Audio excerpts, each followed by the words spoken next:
Hello students, welcome to all of you on my YouTube channel Physics with AK Sharma, and today we will discuss about the dispersion of light.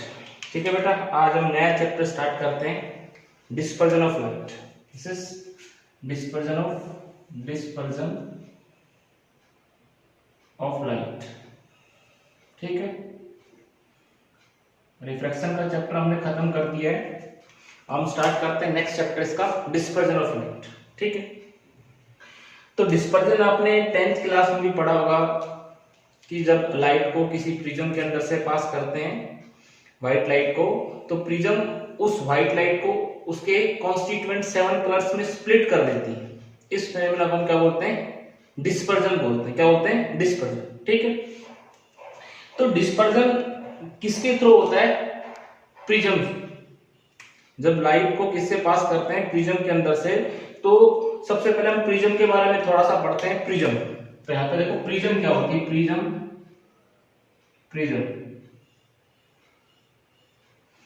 Prism जो होती है बेटा, ये एक transparent refracted medium की बनी होती है और इसके अंदर दो प्लेन सरफेसेस एक दूसरे से कुछ एंगल पे इंक्लाइंड होते हैं. It is the portion of a transparent refracted medium bounded by two plane surfaces suspended at या inclined at some angle. Okay, a prism is a portion of transparent refracted या refracting medium bounded by two plane surfaces inclined at some angle. एक portion होता है transparent refracted medium का. ठीक है, जिसके अंदर जो दो प्लेन सरफेसेस हैं वो एक दूसरे से कुछ एंगल पे सस्पेंडेड होते हैं. ठीक है, जैसे हम बनाए यहां पे, ये देखो,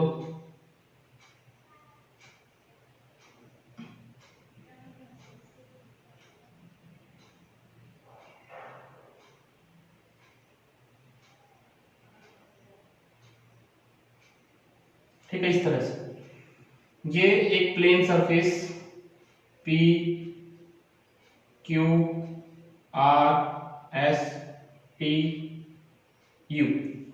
ठीक है, एक प्लेन सरफेस कौन सा हो गया बेटा? ये वाला प्लेन सरफेस. ये एक दूसरा प्लेन सरफेस ये हो गया. ठीक है, और इसको बोलते हैं, this is called angle of prism ए. इस एंगल को हम क्या बोलते हैं? Angle of prism. इसको हम बोलते हैं बेटा एंगल ऑफ प्रिज्म. ये एक प्लेन सरफेस, ये दूसरा प्लेन सरफेस, और ये दोनों प्लेन सरफेस कुछ एंगल पे सस्टेंड होते हैं. इसको बोलते हैं, ये this is called base of prism. Base of prism, इसको बोलते हैं बेस ऑफ प्रिज्म. ये रिफ्रैक्टिंग सरफेस होता है. Refracting surface. सरफेस कर लो बेटा, surfaces. A prism is a portion of transparent refracted surface bounded by two plane surfaces inclined at some angle. ठीक है, तो यहाँ पे एक रिफ्रैक्टिंग सरफेस ये, दूसरा रिफ्रैक्टिंग सरफेस ये भी क्या है? Refracting surface. ठीक है बेटा, दो रिफ्रैक्टिंग सरफेस हो गए. ठीक है, इसको बोलते हैं, इस लाइन एपी को ये बोलते हैं edge of prism. Edge of prism. ठीक है, ये बेस होता है. ये फर्स्ट रिफ्रैक्टिंग सरफेस, ये सेकंड रिफ्रैक्टिंग सरफेस, इसको बोलते हैं बेस ऑफ द प्रिज्म. ठीक है,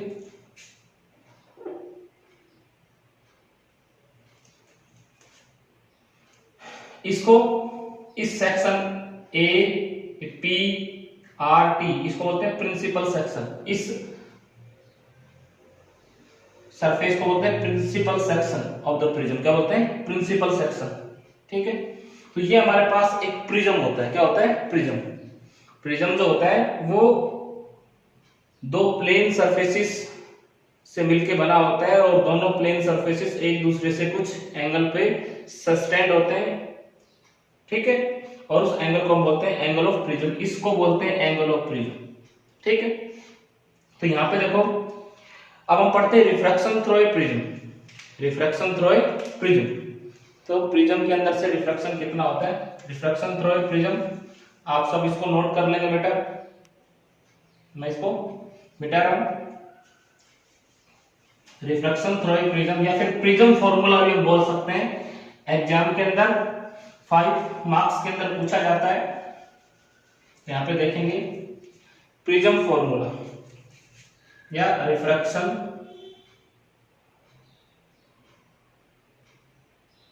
थ्रू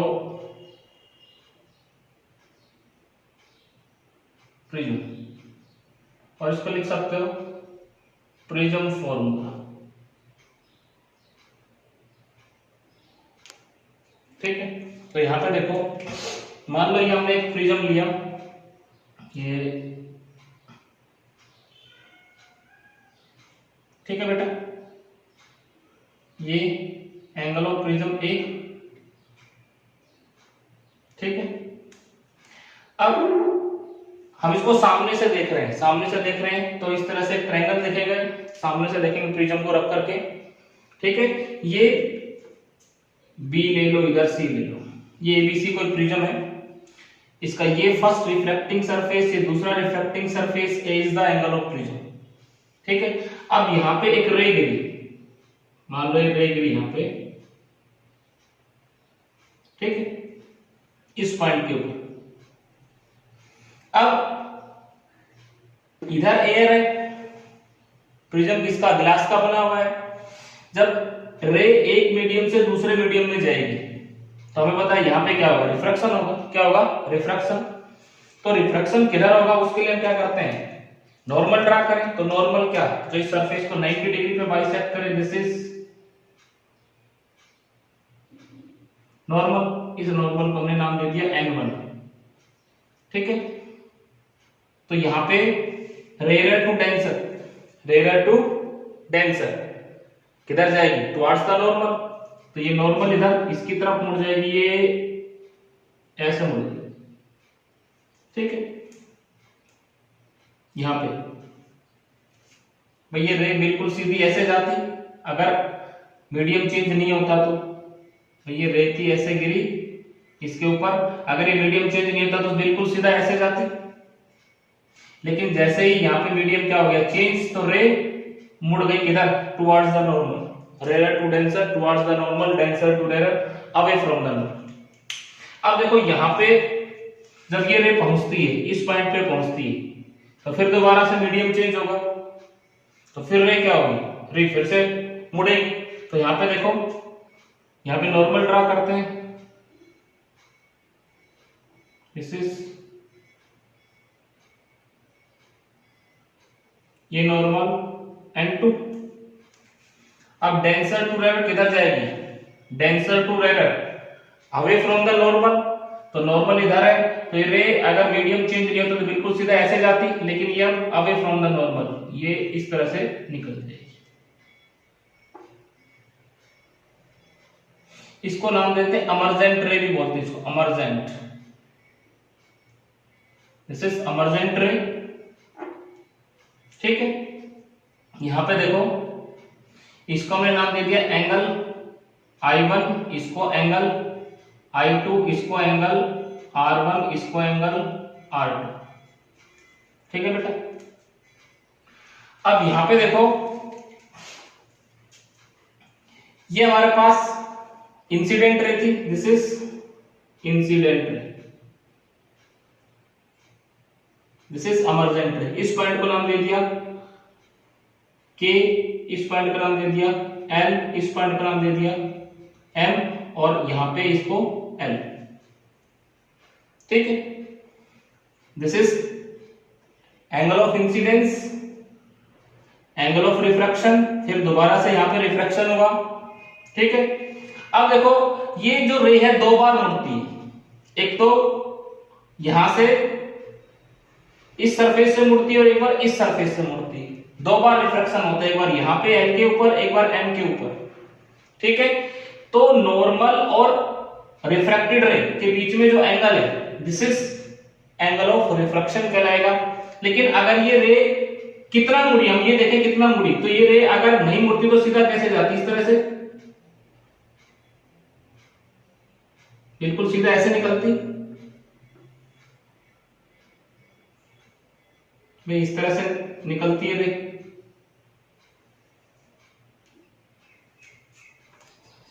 ठीक है, और ये क्या होता, this is angle of deviation delta one.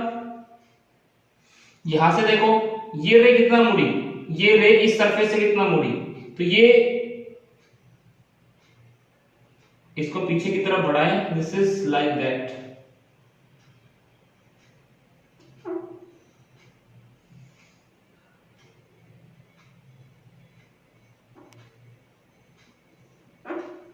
ठीक है, तो ये रे कितना मुड़ी, दिस इज डेल्टा टू।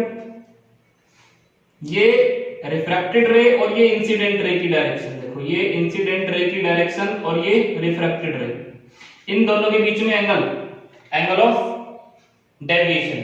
तो फर्स्ट रे जो के एल रे है कितना मुड़ी, के एल रे डेल्टा वन एंगल से मुड़ी। दूसरी रे एम एल ये कितना मुड़ी, ये डेल्टा टू से, ये रिफ्रैक्टेड रे और ये incident ray, sorry final emergent रे। ठीक है, तो इस रे और इस रे के बीच में, इस रे और इस रे के बीच में फाइनल एंगल कितना, दिस इज डेल्टा, इसको हमने डेल्टा मान लिया। दिस इज फाइनल अमर्जेंट रे एंड इनिशियल इंसिडेंट रे, इन दोनों के बीच में जो एंगल दिस इज डेल्टा, इसको हमने डेल्टा वन वन माना, किसको, जो केएल रे थी, ये जो केएल और ये रिफ्रैक्टेड रे थी, डेल्टा वन ये दोबारा से फिर मुड़ी, दो बार मुड़ी, तो टोटल डेविएशन कितना आया, इस रे और इस रे में टोटल डेविएशन कितना आया, तो इस रे की डायरेक्शन ये, इस रे की डायरेक्शन ये, तो हमने कहा इन दोनों के बीच में डेविएशन कितना आया, डेल्टा। ठीक है, प्रिज्म क्या काम करती है, प्रिज्म रे को मोड़ देती है, प्रिज्म रे को मोड़ देती है, किधर मोड़ती है, बेस की तरफ, दिस इज बेस, ये क्या है, this is base, base of the prism. तो देखो इसने क्या किया, प्रिज्म ने क्या किया, प्रिज्म ने रे को मोड़ दिया, this is incident ray, this is final emergent ray. तो इस प्रिज्म ने क्या किया, रे को बेस की तरफ मोड़ दिया, लेकिन इस दौरान ये सरफेस, प्रिज्म का ये सरफेस क्या किया, रिफ्रैक्शन, यहां भी रिफ्रैक्शन हुआ, इसमें दो बार रिफ्रैक्शन होता है, यहां भी रिफ्रैक्शन होता है, यहां भी रिफ्रैक्शन होता है, तो ये एंगल ऑफ रिफ्रैक्शन, ये इस सरफेस का एंगल ऑफ रिफ्रैक्शन। ठीक है, तो दिस इज फाइनल अमर्जेंट रे एंड इंसिडेंट रे, इन दोनों के बीच में जो एंगल है दिस इज डेल्टा। अब इसमें हमने देखो इस एंगल को क्या लिया, I1, इस एंगल को क्या लिया, I2, इसको I1 R1 ले लिया, इसको I2, इसको R2 ले सकते थे, इसको हमने R2 इसलिए नहीं लिया और इसको R2 इसलिए नहीं लिया और इसको I2 इसलिए नहीं लिया, क्योंकि हम क्या चाहते हैं कि हमारे पास एंगल ऑफ इंसिडेंस एक ही मीडियम में हो और एंगल ऑफ रिफ्रैक्शन वो एक मीडियम में, तो दोनों R देखो एक मीडियम में आ गए और दोनों I एक मीडियम में आ गए। हमने क्या किया, प्रिंसिपल ऑफ रिवर्सिबिलिटी लगाया, ये रे इस तरह से ऐसे गई, यहाँ पे एक मिरर लगा दिया, तो मिरर लगाएंगे तो ये रे इसी पाथ को फॉलो करेगी। प्रिंसिपल ऑफ रिवर्सिबिलिटी क्या कहता है कि फाइनल रे का पाथ अगर हम रिवर्स कर दें तो वो उसी पाथ को रिट्रेस करेगी जिस पाथ से वो आई है। ठीक है, तो ये इस पॉइंट को हमने ओ नाम दे दिया, जहां पे दो नॉर्मल एक दूसरे को कट कर रहे हैं। ठीक है, इस पॉइंट को हमने क्या नाम दे दिया, ओ। और डेल्टा क्या है, delta is the angle of deviation और R1 R2 क्या है, एंगल ऑफ रिफ्रैक्शन। इधर हमने I1 माना, इधर I2 माना, ताकि हमें एंगल ऑफ इंसिडेंस एक ही मीडियम में लें और एंगल ऑफ रिफ्रैक्शन एक मीडियम में लेंगे तो कैलकुलेशन इजी हो जाएगी। ठीक है, तो यहां पे देखो ये हमारे पास where A is the angle of prism and delta is the angle of deviation। Delta क्या है? एंगल ऑफ डेविएशन है और A क्या है? Angle of prism. ठीक है, अब इसके अंदर थोड़ा सा हम ट्रिग्नोमेट्री यूज करते हैं, मैथमेटिक्स यूज करते हैं। तो यहां पे देखो, अब मुझे बता सकते हो कि ये डेल्टा 1 कितना होगा? ये एंगल I1, तो ये टोटल एंगल कितना होगा? ये यहां से यहां तक टोटल एंगल, ये एंगल, ये भी I1 होगा, लेकिन I1 किसके बराबर है? Delta 1 plus R1 by delta 1 from R1 from the figure diagram से हम क्या लिख सकते हैं? I1 किसके बराबर है? I1 is equal to delta 1 plus R1 लिख सकते हैं भाई। ये जितना एंगल उतना ये एंगल, ये नॉर्मल के साथ जितना एंगल उतना ये लाइन नॉर्मल के साथ इधर बना रही है, तो ये एंगल और ये एंगल बराबर होंगे। तो इधर I1 तो ये कितना? डेल्टा प्लस R1, तो डेल्टा 1 कितना आ गया? Delta 1 is equal to R1 minus I1 minus R1। ठीक है, और एंड इधर से I2 किसके बराबर हो गया? I2 इज इक्वल टू ये एंगल, देखो ये एंगल जितना उतना ये एंगल, तो ये कितना? Delta 2 plus R2, delta 2 plus R2, यहां से डेल्टा 2 कितना आ गया? Delta 2 is equal to I2 minus R2। ठीक है भाई, ये पॉइंट L, ये पॉइंट M और ये पॉइंट, इसको भी कुछ नाम दे देते हैं, इसको नाम दे देते हैं D, इसको नाम दे दिया हमने D। तो डेल्टा 2 कितना है? I2 माइनस R2, इसको इधर ले आए, this is equation number second. अब देखो triangle LMD, in triangle LMD दिख रहा है, LM और D, ये वाला ट्रायंगल। इसमें देखो इसका और इसका सम, दो इंटीरियर एंगल का सम किसके बराबर होगा? एक एक्सटीरियर एंगल के बराबर होगा। इंटीरियर एंगल का सम एक्सटीरियर एंगल के बराबर होगा, तो यहां से हम क्या लिख सकते हैं? Delta is equal to delta 1 plus delta 2, this is equation number third. First और सेकंड को थर्ड में यूज करो, use equation first and second in equation number third. ठीक है, वैल्यू रखो, तो डेल्टा कितना आ जाएगा?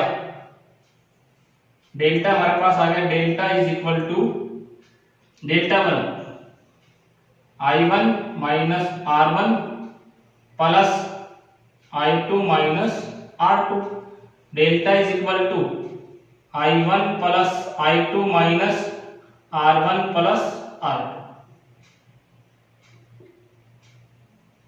माइनस कॉमन ले गया, दिस इज इक्वेशन नंबर 4। ठीक है, ये आ गया हमारे पास। अब देखो थोड़ा सा और कैलकुलेशन इसके अंदर करते हैं।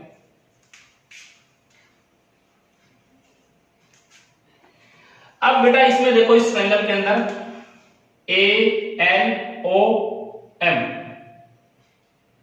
इन ट्रायंगल या quadrilateral ALOM,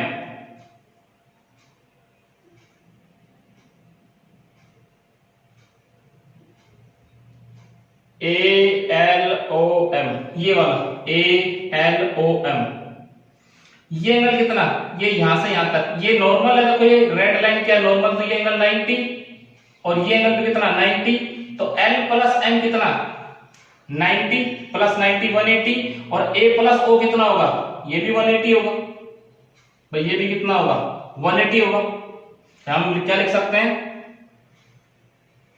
angle A plus angle O, A plus angle O is equal to कितना 180। ठीक है, और इस ट्रायंगल में देखो, इस ट्रायंगल में LMO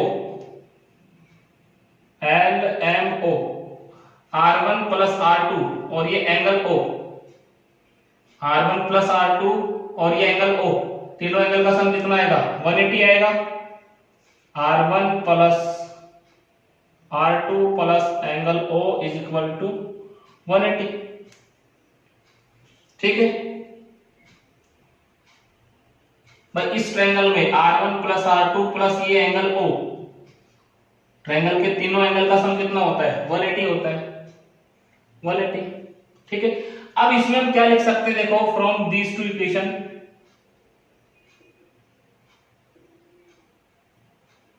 इक्वेशंस, ये इक्वेशन देखो इनकी राइट हैंड साइड के इक्वल है तो लेफ्ट हैंड साइड भी का equal, angle A plus angle O is equal to R1 plus R2 plus angle O, तो एंगल O से एंगल O क्या हो गया, कैंसिल आउट, तो R1 प्लस R2 हमारे पास कितना आ गया A, R1 प्लस R2 हमारे पास कितना आ गया A, ये कट गया यहां से, R1 प्लस R2 किसके बराबर आ गया A के बराबर आ गया। ठीक है, अब यहां से देखो ये वैल्यू इक्वेशन नंबर 4 में यूज करो, use this is equation number 5th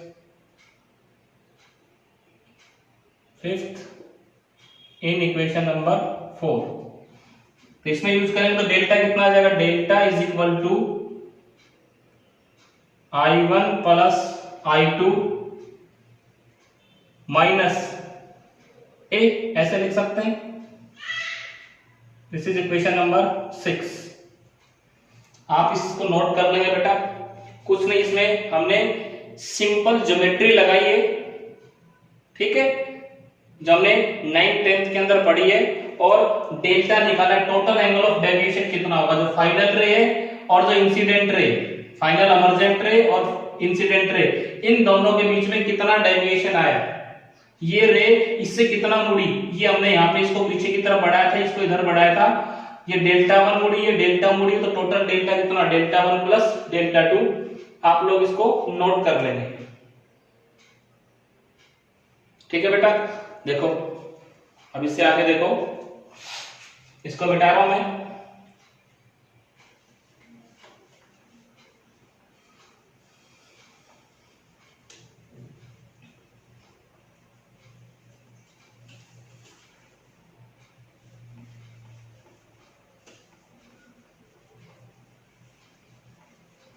यहां पर देखो बेटा, अब ये एंगल डेल्टा, ये मिनिमम कब होता है, जब I1 किसके बराबर होता है I2 के, और R1 किसके बराबर होता है R2 के। ये कंडीशन होती है, डेल्टा मिनिमम कहां पे होता है, डेल्टा जो होता है एंगल ऑफ डेविएशन एक पर्टिकुलर वैल्यू के ऊपर जाकर क्या हो जाता है, मिनिमम हो जाता है, और वहां पे ये एंगल और ये एंगल, ये दोनों तरफ से ये एंगल बराबर हो जाएंगे, और ये एंगल और ये एंगल बराबर हो जाएंगे, और ये लाइन बेस के बिल्कुल पैरेलल हो जाएगी, LM जो रिफ्रैक्टेड रे है वो बेस के बिल्कुल क्या हो जाएगी, पैरेलल। यहां पे मैं लिख सकता हूं ऊपर, एट द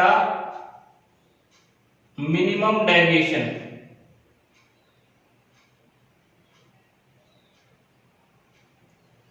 ठीक है, minimum deviation delta is equal to delta M, when delta is equal to delta M, जब डेल्टा कितना हो जाए, डेल मिनिमम के बराबर, then I1 is equal to I2, ये मान लिया I के बराबर से, तो ये दोनों बराबर हो गए, I के बराबर हो गए, and R1 is equal to R2, इसको हमने R मान लिया से, मतलब से का मतलब कह दिया, इसको I1 I2 के बराबर मान लिया I, और R1 R2 के बराबर मान लिया, इसको R बोल दिया। जब ये डेल्टा मिनिमम होगा, ये कंडीशन होती, ठीक है, ये मैथमेटिकली प्रूव करके भी दिखा सकते हैं, मैथमेटिकली प्रूव करके भी दिखा सकते हैं, जब मिनिमम डेविएशन होता है, जब डेल्टा क्या होता है मिनिमम, तो ये दोनों एंगल क्या हो जाते हैं, I1 I2 इक्वल हो जाते हैं और R1 R2 इक्वल हो जाते हैं। यहाँ पे लिख भी सकता हूं मैं, at the angle of minimum deviation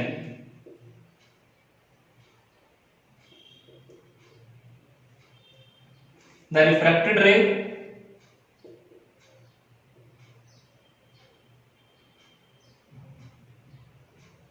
becomes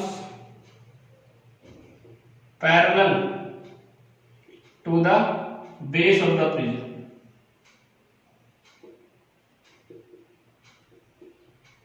और ये कंडीशन सेटिस्फाई होती है, ठीक है। ये रे जो है रेड वाली रे इसकी बिल्कुल पैरेलल हो जाएगी। ये एंगल बराबर होगा ये एंगल R1 R2 के बराबर होगा, ठीक है। तो यहां पे लगाओ अप्लाइंग स्नेल्स लॉ।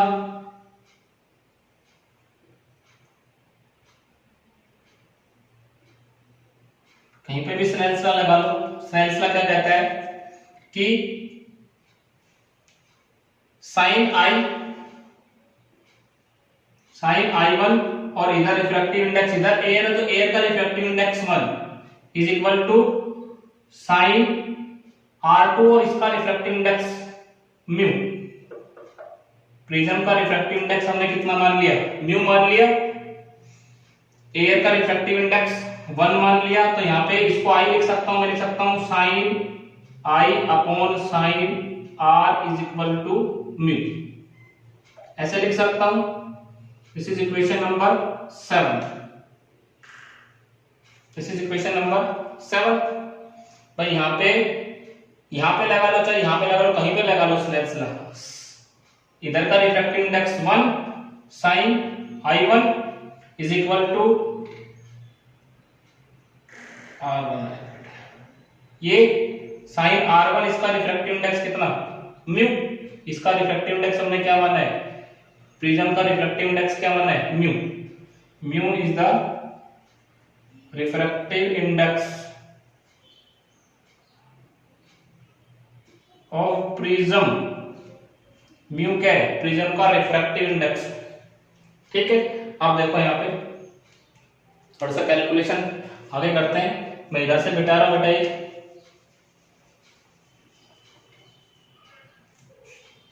ये जो कंडीशन है मिनिमम डेविएशन की, ये कहां पे यूज करें, इक्वेशन नंबर 5 के अंदर। Use the condition of minimum deviation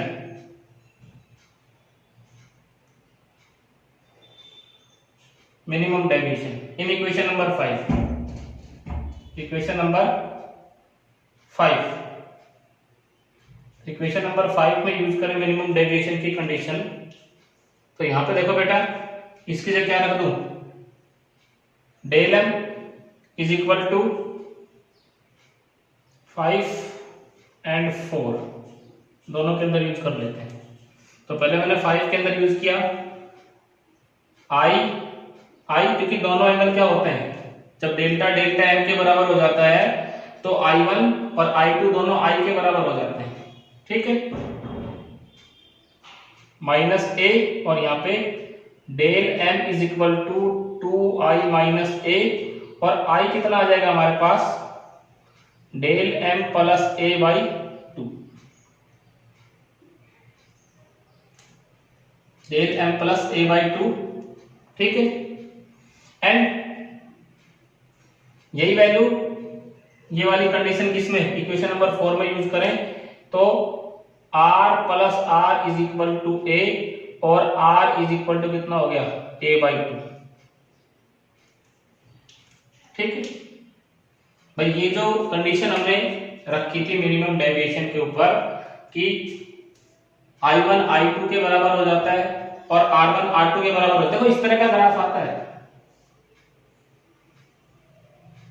यहां पे एंगल ऑफ इंसिडेंस, इधर डेल्टा, एंगल ऑफ डेविएशन, दोनों के बीच में ग्राफ ड्रॉ करें तो ये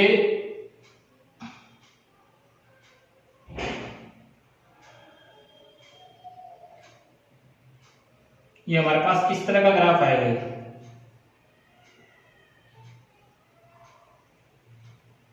ये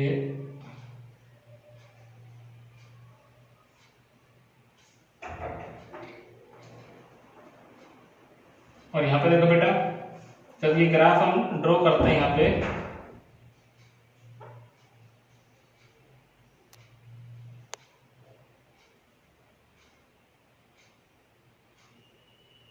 दिस इज डेल मिनिमम। यहाँ पे जो एंगल ऑफ डेविएशन है ये डेल्टा एम के बराबर हो जाता है। यहाँ पे this is I2, this is I1, और यहाँ पे इस एंगल के ऊपर I1 किसके बराबर हो जाता है, I2 के बराबर। ठीक, ये एक्सपेरिमेंट भी हम करते हैं प्रिज्म का, प्रैक्टिकल में तुम्हारे आता है। उस टाइम जब हम ये एक्सपेरिमेंट करेंगे तो वहां पे हम देखते हैं कि जब एंगल ऑफ इंसिडेंस को बढ़ाते हैं तो एंगल ऑफ डेविएशन बढ़ता है और एक पर्टिकुलर वैल्यू के ऊपर जाकर के उसके बाद घटना स्टार्ट हो जाता है। ठीक है, तो ये मिनिमम डेविएशन है, इस पॉइंट के ऊपर डेविएशन मिनिमम है। यहाँ पे देखो डेविएशन की वैल्यू क्या है, मिनिमम है। फिर इसके बाद बढ़ गए तो यहां से यहां तक क्या हुआ, घटा, उसके बाद फिर बढ़ना स्टार्ट हो गया। तो यहाँ पे डेविएशन की वैल्यू क्या होती है, मिनिमम होती है। इधर भी देखो बढ़ रहा है और इसके बाद इधर भी बढ़ रहा है, तो यहाँ पे एंगल ऑफ डेविएशन की वैल्यू क्या होती है, मिनिमम होती है। इस तरह का ग्राफ हमें मिलता है। ठीक है, अब यहाँ पे देखो ये वैल्यू I और R की इक्वेशन नंबर 7 में यूज करो। Use these value in equation number 7। आप सब इसको नोट कर लेंगे बेटा। ठीक है, तो यहाँ पे देखो use these value in equation number 7। use the value of I and R, values of I and R in equation number 7। यहाँ पे देखो म्यू इज इक्वल टू कितना आ जाएगा, mu is equal to sine I, sine I की value, I कितना बेटा हमारा, आई हमारा मिनिमम डेविएशन पे del m plus A by 2 divided by sine r की वैल्यू कितनी, ए बाई 2, और ये हमारे पास प्रिज्म फॉर्मूला आ गया। This is called prism formula. तो यहां से हम म्यू की वैल्यू निकाल सकते हैं, डेल्टा एम की वैल्यू निकाल सकते हैं, ए की वैल्यू निकाल सकते हैं। ठीक है, और प्रिज्म क्या होती है, प्रिज्म रे को बेस की तरफ मोड़ती है। यह हमें ध्यान रखना है कि प्रिज्म का काम क्या होता है, रे को डेविएट करना। क्या होता है, डेविएट करना। और किधर डेविएट करती है, बेस की तरफ। किधर डेविएट करती है, बेस की तरफ। ठीक है, ये हमारा प्रिज्म फॉर्मूला हो गया बेटा। ठीक है, तो इस तरह से हम प्रिज्म फॉर्मूला कैलकुलेट कर सकते हैं। आज के लेक्चर में इतना ही। इससे नेक्स्ट हम अगले वीडियो लेक्चर में पढ़ेंगे। Thank you.